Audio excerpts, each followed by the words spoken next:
About 80% of all female heart transplant patients will survive for at least 3 years. 70 female heart transplant patients are randomly selected. What's the probability that the sample proportion surviving for at least 3 years will be less than 73%? Okay. So this is more complicated than the problems we've been doing that we've talked about so far for 2 reasons. And this is sort of really like the last it's the last section before the exam, last topic before the exam. So this kicks it up a notch because this is talking about you have a normal distribution, but you've got a sample. So what do we do when we've got a sample?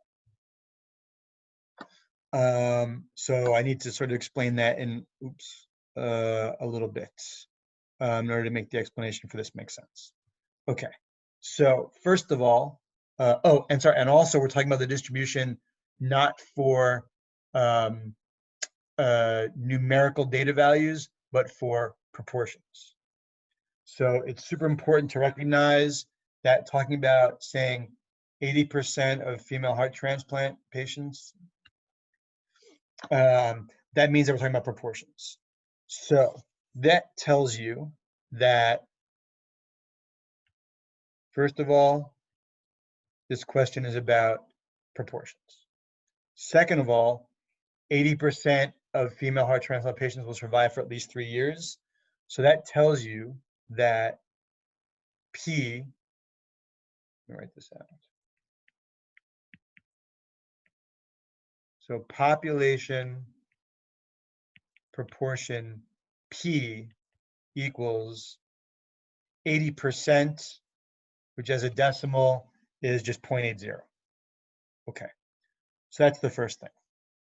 Next, the question asks, what is the, so then it also says 70 female heart transplant patients are randomly selected. So that tells you that's about the sample size. So the sample size, we call that N, and that's 70. So there's that. Next, what it's asking, what is the probability, space, what is the probability that the sample proportion surviving for at least 3 years will be less than 73%. So I should mention that at least 3 years, that's not a number that's important. That just divides our population into 2 different categories. There are patients who survive to the 3-year mark, and there are patients who do not survive to the 3-year mark. That's the only important information from that phrase. Okay. So let's write that out as well. So 2 groups.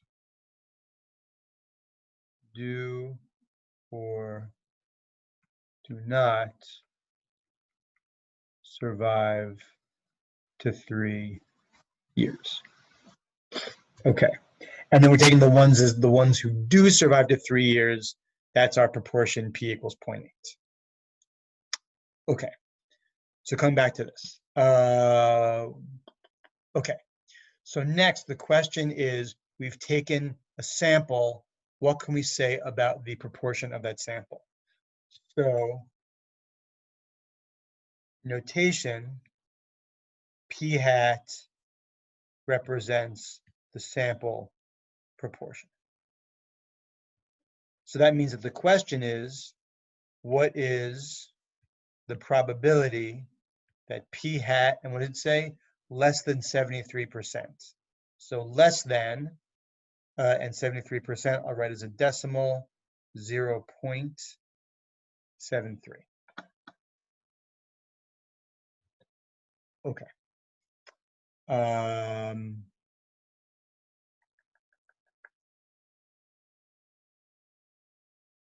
Okay, so that is all the given information. Now, these sorts of questions where we've got proportions or samples, in this case we've got both, are a little trickier because it doesn't actually tell, it tells us we need to make statements about the distribution. So what do we know about the distribution? So first of all, it says, assume the sum distribution of sample proportions is normal. So first of all, we know we've got a normal distribution.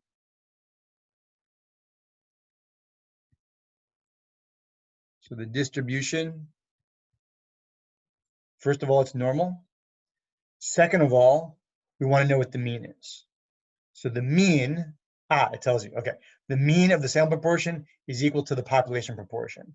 So in other words, the mean that we're going to use is just the population proportion P, and that was 0.8.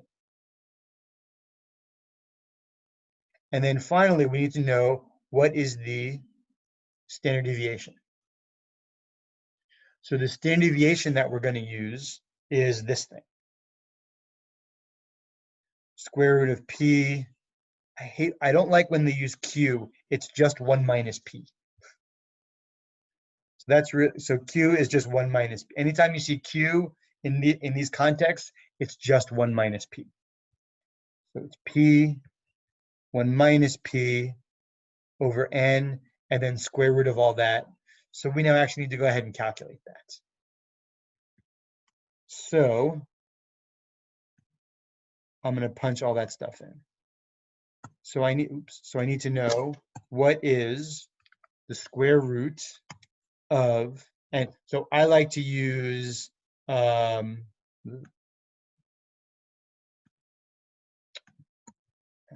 okay. So I like to use a spreadsheet for my calculations. You can just use a calculator, it's fine. So square root of P was 0.8 times 1 minus P. So in my head, I know it's 0.2, but I'll just write it out. 1 minus 0.2. And if you write that out, make sure you put 1 minus 0.2 in parentheses. Divided by N, and N was 70. Close the parentheses for this whole thing. And there we go. So that works out to be, I'll use 4 decimal places, 0.0956.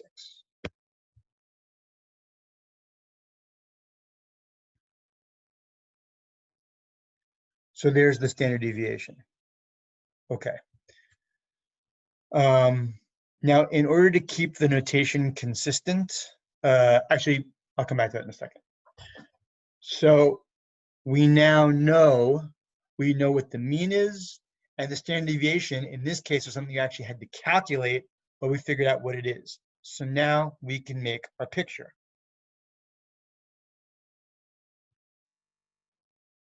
Okay, it's a normal distribution, so the shape looks like that. Normal distribution has z-scores, and the middle z-score is always 0.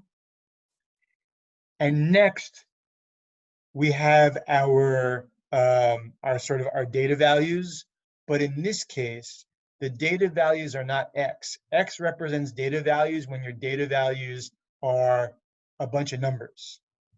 In this case, we're talking about proportion sample. So in this case, sample proportion are p hat values. So these are p hat values. Now, we also said, so we were actually told that the mean is going to be the same as P, which is 0.8. So the mean for that, which goes in the middle, is 0.8. I'll put 0. Okay. And then what is the value of interest in this question? Where we've been asked, what's the probability that P hat is less than 0.73? So I've got to mark that off. So 0.73 is our P hat value of interest, and we're being asked less than, so that's going to be this stuff right here. Okay. So it took that long just to kind of write down all the given information. And we did some calculations too. Okay. So now that we're at this point, the rest of the problem we know how to do from previous problems. So you've got to convert your data value into a z-score, then we convert our z-score into and area slash probability. Okay. So z-score is just, so now this is interesting because our data value is no longer represented by x, it's represented by p hat. So instead of writing x minus mu, we write p hat minus mu. And I want to make a comment about notation here. Whenever we're dealing with things that aren't just x, we use a subscript to indicate that. So this mu is really the mean of all the p hats. So we write mu with a little p hat. And this sigma is the standard deviation of all the p hats. So you write sigma with a little p hat. So I'm going to go back and fix my notation from earlier. When I wrote mu, that's really mu for p hat. I'm on the right side now. I'm over here, sorry. And when we wrote sigma, this is really sigma for p hat. Okay. So our p hat value of interest was 0.73. The mean for the p hats was 0.8. The sigma for the p hats, we calculated it, is 0.0956. And now we need to calculate this thing. So punching that into my calculator, I'm going to get 0.73 minus 0.8, all divided by 0.0956. And that gives me negative 0.73. I'm going to round it to 2 decimal places. So for z-scores, you can use as many decimal places as you like. The standard thing is 2 decimal places. Okay. And now that I've got that, we know that we can get right into stat disk. Where's my stat disk? Okay.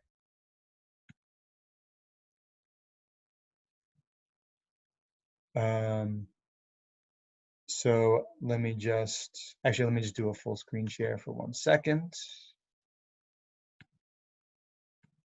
Okay. So there we go. Okay, so we found that our z-score was negative 0.73.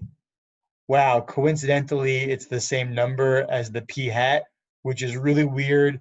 Total coincidence doesn't mean anything, just a coincidence. Okay, so the z-score, we know it's negative 0.73. Click evaluate, and we get our area to the left, area to the right. We want, the question asks for less than, so we want to the left. So it's 0.2327 right there, if you round it. So this area was 0.2327, and then that's going to be the final answer. So the probability, oops, little crash, sorry. Hopefully it recovers it. Okay, anyway, that's your final answer.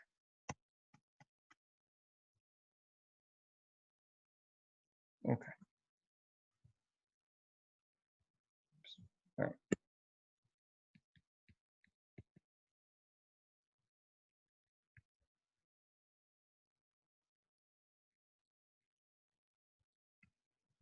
So the probability equals 0.2327. All right. Okay.